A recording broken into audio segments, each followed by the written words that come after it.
کہ وہ منصور و فتح یاب ہے، اور یتیم کے مال کے پاس بھی نہ پھٹکنا مگر ایسے طریق سے کہ بہت بہتر ہو، یہاں تک کہ وہ جوانی کو پہنچ جائے، اور عہد کو پورا کرو کہ عہد کے بارے میں ضرور پرسش ہوگی، اور جب کوئی چیز ماپ کر دینے لگو تو پیمانہ پورا بھرا کرو، اور جب تول کر دو تو ترازو سیدھی رکھ کر تولا کرو،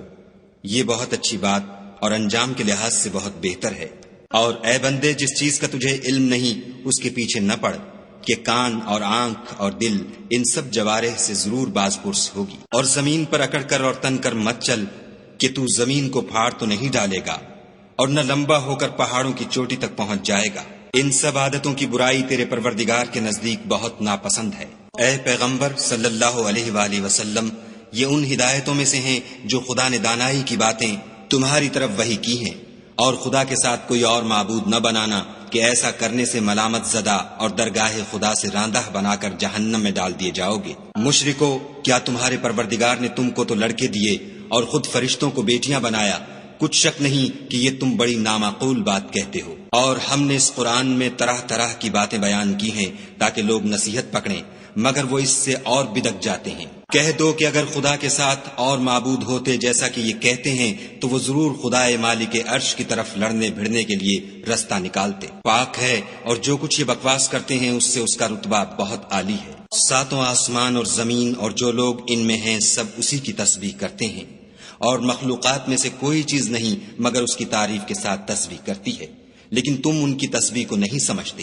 بے شک وہ بردبار اور غفار ہے۔ اور جب تم قرآن پڑھا کرتے ہو تو ہم تم میں اور ان لوگوں میں جو آخرت پر ایمان نہیں رکھتے حجاب پر حجاب کر دیتے ہیں، اور ان کے دلوں پر پردہ ڈال دیتے ہیں کہ اسے سمجھ نہ سکیں، اور ان کے کانوں میں ثقل پیدا کر دیتے ہیں، اور جب تم قرآن میں اپنے پروردگار یکتا کا ذکر کرتے ہو تو وہ بدک جاتے اور پیٹھ پھیر کر چل دیتے ہیں۔ یہ لوگ جب تمہاری طرف کان لگاتے ہیں تو جس نیت سے یہ سنتے ہیں ہم اسے خوب جانتے ہیں، اور جب یہ سرگوشیاں کرتے ہیں یعنی جب ظالم کہتے ہیں کہ تم تو ایک ایسے شخص کی پیروی کرتے ہو جس پر جادو کیا گیا ہے، دیکھو انہوں نے کس کس طرح کی تمہارے بارے میں باتیں بنائی ہیں، سو یہ گمراہ ہو رہے ہیں اور رستہ نہیں پا سکتے۔ اور کہتے ہیں کہ جب ہم مر کر بوسیدہ ہڈیاں اور چور چور ہو جائیں گے تو کیا از سر نو پیدا ہو کر اٹھیں گے؟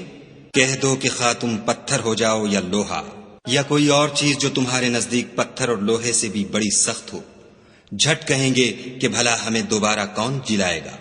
کہہ دو کہ وہی جس نے تم کو پہلی بار پیدا کیا، تو تعجب سے تمہارے آگے سر ہلائیں گے اور پوچھیں گے کہ ایسا کب ہوگا؟ کہہ دو امید ہے کہ جلد ہوگا۔